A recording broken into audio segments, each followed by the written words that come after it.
ఈ నాగమణి అనే సామవరం గ్రామం నుంచి వచ్చిన ఈ నాగమణి 10th క్లాస్ వరకు చదువుకున్నానంత అమ్మాయి. ఇంటరాక్ట్ అయ్యాను నేను. ఆ అబ్బాయికి ఒక 2వ తరగతి చదువుకునే పిల్లవాడు కూడా ఉన్నారు. వారికి ఏ ఆధారమూ లేదు.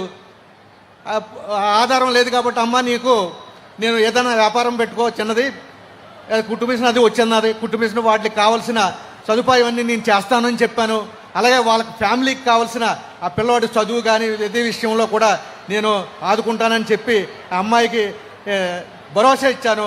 ఇదంతా చేయడానికి మన ప్రీతమ ముఖ్యమంత్రులు వారి యొక్క ఆదేశాలు అని కాదు, అందరూ కూడా మనం ఇన్స్పైర్ అయ్యి ఈ కార్యక్రమంలో భాగస్వాములు అయ్యి మనం కూడా అందరినీ పేదవాళ్ళని కూడా వాళ్ళ ఎదుగుదలకు మనకు తోడ్పడాలనే కృతనిశ్చయంతో ఈ కార్యక్రమాన్ని నేను తీసుకున్నాను. ఈ అవకాశం ఇచ్చిన ఈ ప్రజావేదిక ఇప్పుడు మెయిన్గా ఇది ఒక వినూత్నమైన కార్యక్రమానికి శ్రీకారం చుట్టాం.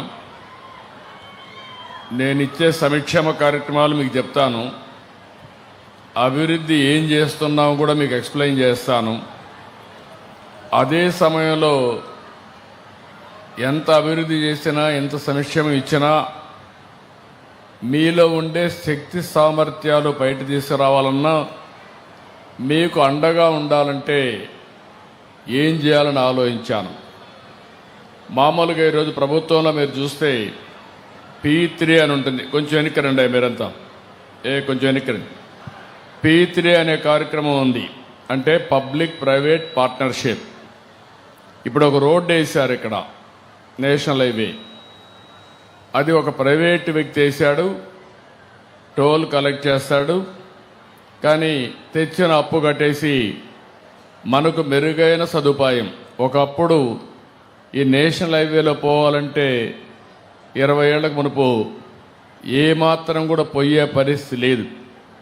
ఈరోజు అలాంటిది ఎక్కడ కూడా గుంతలు లేని రోడ్డు, 6 లేను 8 లేను, అవసరమైతే 14 లేన్లు కూడా వేసి సుజావుగా ప్రయాణ సౌకర్యం వచ్చే పరిస్థితి వచ్చింది. ఒకటే కాదు, ఒకప్పుడు మీ దగ్గర ఫోన్లు ఉండేటివి కాదు, నన్ను ఎగతాళి చేశారు అప్పట్లో.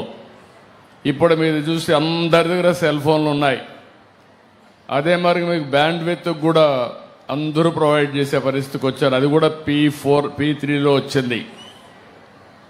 కరెంటు కూడా చాలామంది కరెంట్ అదే మరిగా వస్తూ ఉంది.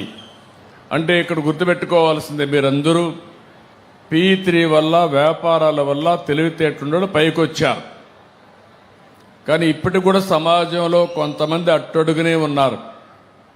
మనం ఆర్థిక సంస్కరణలు తీసుకొచ్చాం, సంపద సృష్టించాం, ఆర్థిక అసమానతలు పెరుగుతున్నాయి. అంటే ఒక్కొక్కరు 100 కోట్లు 1000 కోట్లు 2000 కోట్ల రూపాయలు కూడా 10,000 కోట్లు 1,00,000 కోట్లు సంపాదించే పరిస్థితికి వచ్చారు. కొంతమంది 3 పూట్ల తిండి లేకుండా ఇప్పుడే ఇక్కడ నాగవణిని చూశారు. చిన్న వయస్సు, కానీ భర్త చనిపోయాడు. అక్కడి నుంచి ఒక అబ్బాయి ఉన్నాడు, అత్త ఉంది. కానీ ఈరోజు ఆ అమ్మాయికి ఎలాంటి అండ లేదు. అలాంటప్పుడు నేను ఆలోచించింది, ఒక వినూత్నమైన కార్యక్రమానికి P4 అని నేమ్ పెట్టి MBK అన్నాను, మార్గదర్శి బంగారు కుటుంబం. ఆ అమ్మాయికి కానీ చేయూతనిస్తే 2వ తరగతి చదివే పిల్లవాడు పెద్ద అయితే 10 మందికి సహాయం చేసే పరిస్థితికి వస్తాడు. అది నా ఆలోచన. లేకపోతే ఇప్పుడే వదిలిపెడితే చదివించలేక గైడెన్స్ ఇవ్వలేక ఆ అమ్మాయి అతను కూడా కూలి పనికి పంపించే పరిస్థితి వస్తుంది. ఇప్పుడు ఆ అమ్మాయి కూలి పని చేస్తా ఉంది.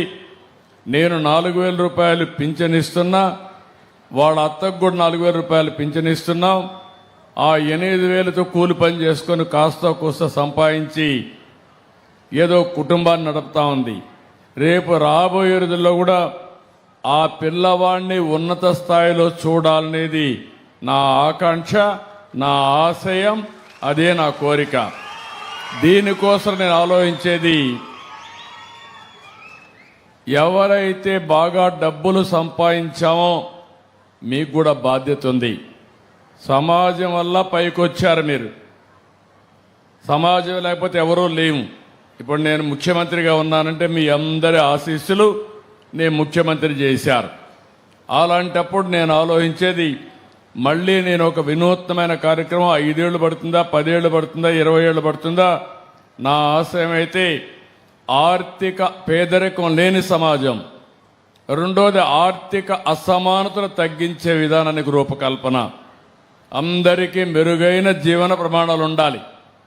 1000 కోట్లు లేకుంటే 1,00,000 కోట్లు ఉండే ఆయన బంగారు తినడు, ఆయన కూడా తినే తిండే, ఆయన కూడా షుగర్ వ్యాధి ఉంటే తిండి కూడా సరిగా తినలేడు.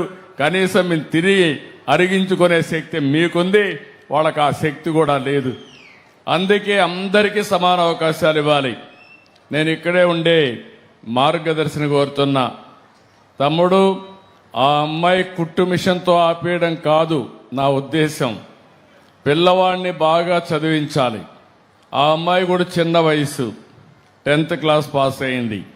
అవసరమైతే ఆ అమ్మాయిని కూడా ప్రోత్సహించి ఇంటర్మీడియట్ కానీ ఆన్లైన్లో కూడా చదువుకోవచ్చు. ఇంటికాడ ఫ్రీగా ఉన్నప్పుడమ్మా మీ అబ్బాయి చదువుకోవడమే కాదు, నువ్వు కూడా చదువుకోవాలి. పిల్లవాడితో సమానంగా నువ్వు కూడా చదువుకొని 10th క్లాస్ ఇంటర్మీడియట్ కూడా పాస్ అయితే ఇక్కడ చాలా ఇండస్ట్రీస్ వచ్చాయి, అందులో ఉద్యోగాలు కూడా వస్తాయి. ఒకరోజు నిన్ను చూడాలనుకుంటున్నా, నువ్వు మళ్ళా టీచర్గా తయారయ్యి నీ కొడుక్కి చదువు చెప్పే పరిస్థితి రావాలనేది నా ఆకాంక్ష. అలాంటి వినూత్నమైన కార్యక్రమాలకు ముందుకు పోవాలి. మీరు కూడా నాకు కావాల్సింది ఏదో ఆ అమ్మాయిని కోరికలను కూడా లేకుండా చేయకుండా, అంటే ఇన్ ది సెన్స్ ఆ అమ్మాయికి భవిష్యత్తు మీద ఆశ ఉండాలి. మీరు ఆ పిల్లవాడిని బాగా చదివించడం, ఆ అమ్మాయికి కూడా ఆదాయం వచ్చే మార్గాలు నిరంతరం మీరు నేర్పించడం, మీ కుటుంబంతో సమానంగా వీళ్ళని కూడా మీ తమ్ముడు కుటుంబం అనుకుంటారా, లేకుంటే మీ బంధువుల కుటుంబం అనుకుంటారా, మీ పిల్లలతో సమానంగా అవన్నీ కూడా పైకి తేవాల్సింది నేను కోరుతున్నా. అలాంటి ప్రణాళిక తయారు చేయాలి. ఓకే, తప్పనిసరి. నమ్మకమేనా? నమ్మకం. నేను మానిటర్ చేస్తా ఉంటా ఇవన్నీ. ఓకే, తప్పనిసరి. ఈరోజు తునికి వచ్చినప్పుడు ఇక్కడ మీటింగ్లో మాట్లాడని రికార్డ్ చేస్తారు. కంప్యూటర్ ఆన్ చేసి చూస్తే తాతయ్య ఏం చెప్పారు, నాగవణి ఏం చెప్పింది, మొత్తం రికార్డు ఉంటుంది. మళ్ళా నువ్వు కానీ నా దగ్గర చెప్పేసి మళ్ళా నువ్వు కోల్డ్ ఫీట్ డెవలప్ చేసుకుంటే కరెక్ట్ కాదు. చేస్తానంటావా? నమ్మకమేనా? నమ్మకం సార్. Okay, good. అది స్పిరిట్. ఇక్కడ నేను మిగిలిన విషయాలు ఎక్స్ప్లెయిన్ కూర్చోమన్నా. Thank you. నువ్వు కూడా నేర్చుకుంటావమ్మా. అబ్బాయిని బాగా చదివించి బాధపడద్దు. ఓసారి విధి సక్రమంగా చేయనప్పుడే ధైర్యం కావాలి. సవాళ్ళు అందరికీ వస్తాయి. సవాళ్లను అధిగమిస్తే మనం ముందుకు పోయే పరిస్థితి వస్తుంది. వచ్చిన సమస్యని తలుచుకొని బాధపడితే నువ్వు ముందుకు పోలేవు. ఈ విషయం కూడా గుర్తుపెట్టుకోవాల్సిందే కోరుతున్నా. థ్యాంక్ యూ అమ్మా. కూర్చోండి.